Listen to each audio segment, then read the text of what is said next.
హైదరాబాద్ నాచారంలోని ఓ వస్త్ర తయారీ పరిశ్రమ వద్ద మహిళా కార్మికులు ధర్నా చేపట్టారు.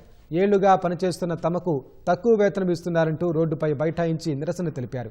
ఉన్నతాధికారులు తమపై పని ఒత్తిడి పెంచి ఇబ్బందులకు గురి చేస్తున్నారని ఆరోపించారు. జీతాలు పెంచే వరకు ఆందోళన విరమించేది లేదని స్పష్టం చేశారు. ఈ ధర్నాలో మహిళా కార్మికులు అధిక సంఖ్యలో పాల్గొన్నారు.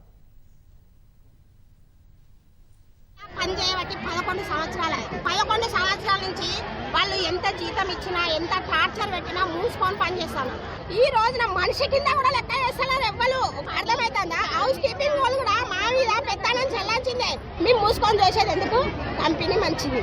ఆ కంపెనీ మంచితనం పోయినాం కదా, మేమేం పనికి తక్కువ జీతానికి ఇంత టార్చర్ భరించుకుంటా మేము ఎందుకు చేయాలి పని? ఈ పని ఎందుకు చేయాలి? మేము మాకు జీతాలు పెంచుతాడా, టార్చర్ తగ్గిస్తాడా, ఆయన ఏ నిర్ణయం తీసుకుంటాడో మాకు అందరికి. మేము 10 మంది రావు, మేము 5 మంది రావు, మేము ఎవ్వరం రావు లోపలికి. ఆయనకి ఏం సమాధానం చెప్పాలనుకున్నా అందరు బయటకు వచ్చి ఆయన సమాధానం చెప్పవలసిందే. మమ్మల్ని ఒప్పించి లోపలికి తీసుకు